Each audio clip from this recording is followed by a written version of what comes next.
여러분 오늘 또 반갑습니다. 오늘 강성률 철학TV 제 128강은 이황의 둘째 부인은 사이코.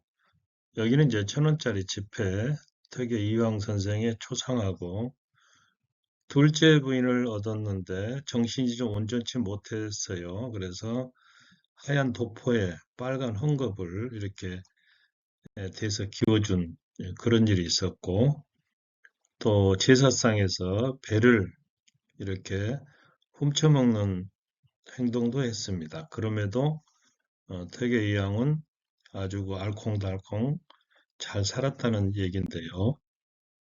먼저 퇴계 이황이 실천한 두 가지 건강법이 있습니다. 투호하고 또 하나가 있는데요. 변소에서 이제 일을 맞부딪히는 일이죠. 그 다음에 이제 대장장이 배순과의 일화가 또 유명합니다. 그리고 둘째 부인을 맞이하게 된 그 배경, 이런 것들을 중심으로 영상 꾸며보았습니다. 이황이 실천한 두 가지 건강법이 있는데요. 퇴계 선생은 평생에 걸쳐서 이 두 가지를 실천했는데, 매일 아침 변소에 앉아서 이렇게 일을 딱딱딱 마주치는 일을 50번 이상씩 반복을 했다는 거예요. 그러면 이렇게 하면 이 일을 우선 튼튼하게 해줄 뿐만 아니라 항문을 포함해서 전신 운동이 된다는 겁니다. 물론 소화도 잘 되겠죠. 당시에는 틀니도 없었고 치과 전문의도 없었을 것이기 때문에 노인에게는 치아 건강이 무엇보다 중요했습니다. 한번 이가 망가지면 다시 해 넣을 수가 없었기 때문이죠. 그러나 평생 실천한 이 퇴계 선생의 이 버릇 덕분인지 습관 덕분인지 퇴계의 치아는 늙어서도 잘 보존이 되었다. 그런 얘기입니다. 또 하나는 투호인데요. 일정한 거리에 이렇게 병을 놓고 여기에 살을 던져서 넣는 놀이입니다. 근데 이황 선생은 자기는 물론이거니와 제자들에게도 이걸 열심히 하도록 권유했는데, 투어를 하게 되면은 우선 몸이 건강해질 뿐만 아니라 정신이 집중이 된다는 겁니다. 왜냐하면 투어는 온몸의 균형을 잡고 거리를 정확히 측정해야 그 적중률이 높거든요. 또 잡념으로 해서 정신이 산란해지면은 명징시킬 수가 없습니다. 그래서 퇴계는 글을 배우러 오는 사람에게 먼저 이 투어를 시켜보고 그 솜씨를 보고 건강을 점쳐보는 한편 학문을 할 수 있는 덕이나 집중력이 있는가, 이걸 가늠해 봤다는 이야기입니다. 퇴계 선생은 젊어서 술을 많이 마시기도 했지만은 한번 과음해서 이제 말에서 떨어진 뒤로는 2잔 이상 마시지 않았다고 합니다. 그리고 문인들에게도 나의 벗 정지훈과 김인후가 술로 건강을 해쳐 일찍 죽었다, 이렇게 한탄하면서 과음하지 말도록 이렇게 타일렀다는 건데요. 정지훈은 사단 칠정 논쟁의 그 발단이 된 천명도서를 저술한 학자입니다. 김인후는 하서, 호가 하서죠. 세자를 가르치기까지 했던 이 인물인데, 을사사화를 맞이해서 고향인 장성에 돌아가서 성리학 연구에 전념했고, 그래서 이 하서 선생을 모신 서원이 바로 이 피람서원이 되겠습니다. 퇴계 이황의 그 제자를 대하는 태도를 보면 학문이 깊고 덕행이 높은 그에게 제자들이 몰려들 것은 당연한 이치였습니다. 그런데 퇴계 선생은 아무리 제자가 많아도 조금도 싫어하지 않고 모두 받아들였는데요.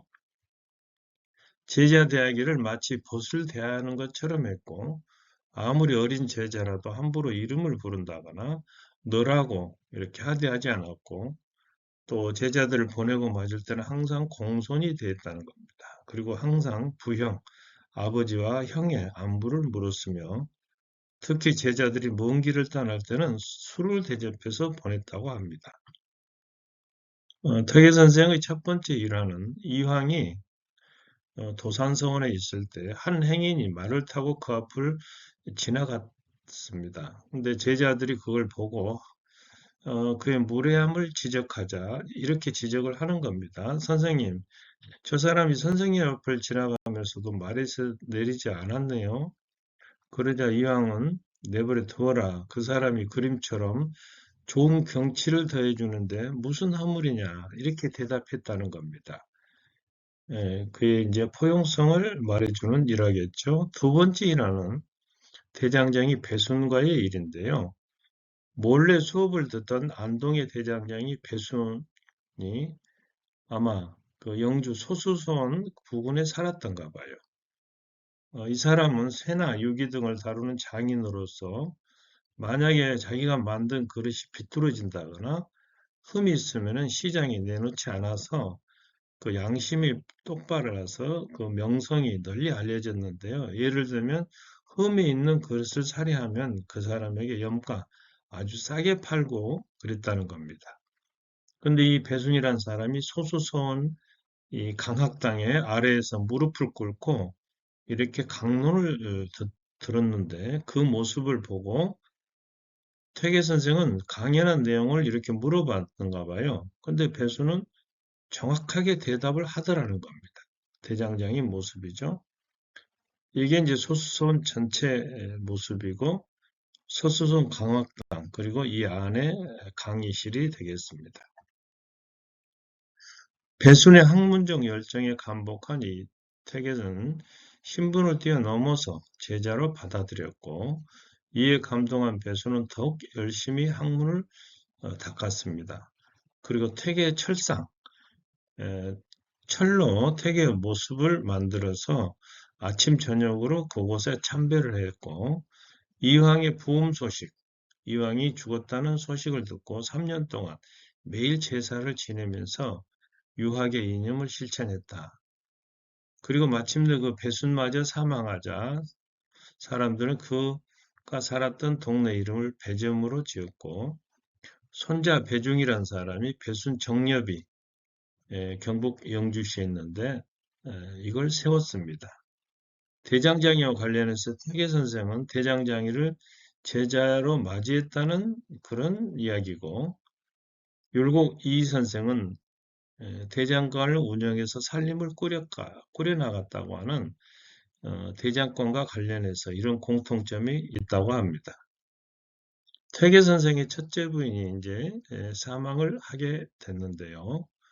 21살 때 진사 허찬의 딸과 혼인을 한 것은 늙으신 어머니 박씨 성화 때문이었는데 퇴계 선생이 28살 때 이 허씨 부인은 둘째 아들을 낳고 1개월 만에 사망하고 말았습니다.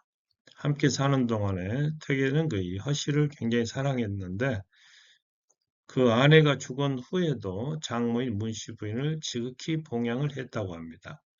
하루에도 12번씩이나 백발이신 장모님 생각 때문에 한양 벼슬길을 향해 차마 발을 못 옮긴다라고 하는 이런 표현이 퇴계 문집 속에 남아있을 정도입니다.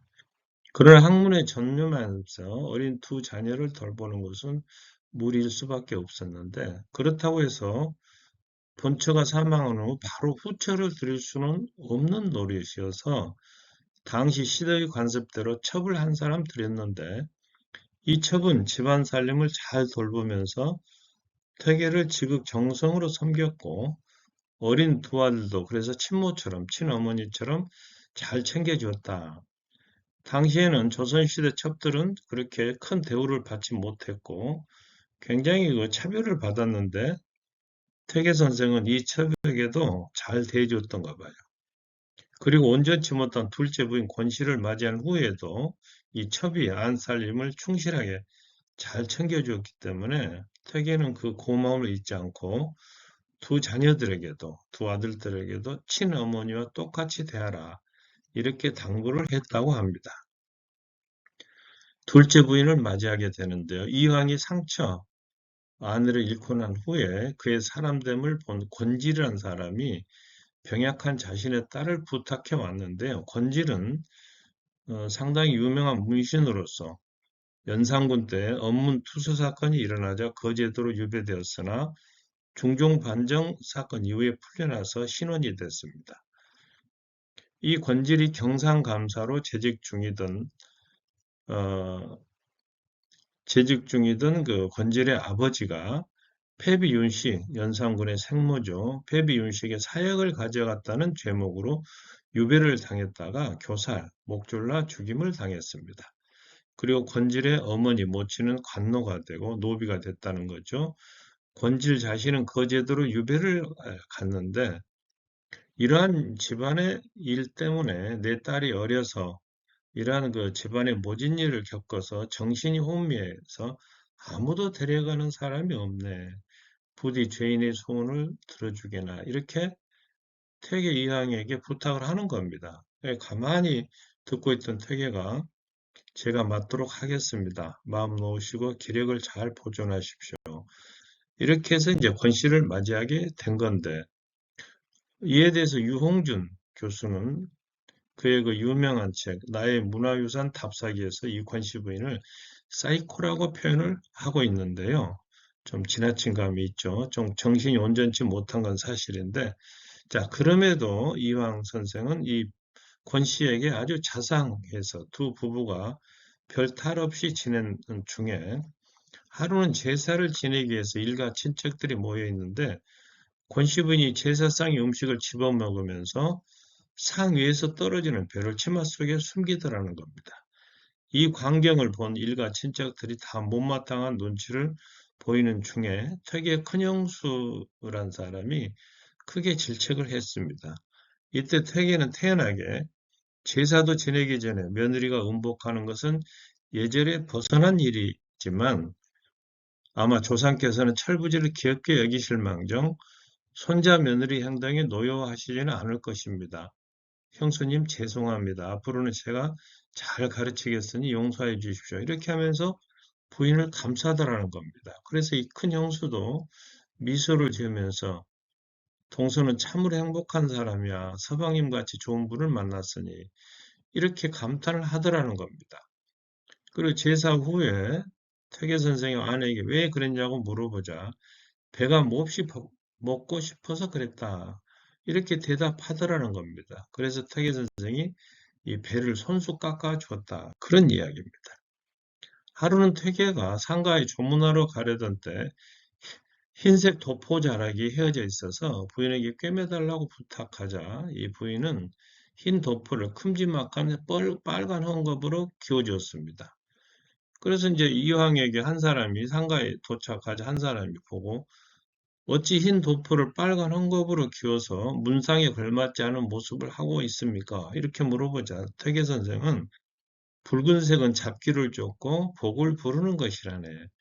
우리 부인이 나에게 좋은 일이 생기라고 일부러 붉은색으로 기워준 것이니 얼마나 고마운 일인가. 이렇게 감싸더라는 겁니다. 평소에 그 이태기 이양 선생은 이런 말을 문집에 남기고 있는데요. 부부는 도덕의 시작이고 만복의 근원이다. 어느 한쪽 일방적으로 자세를 낮추는 것이 아니라 양편 모두가 서로 섬기고 공경해야 한다.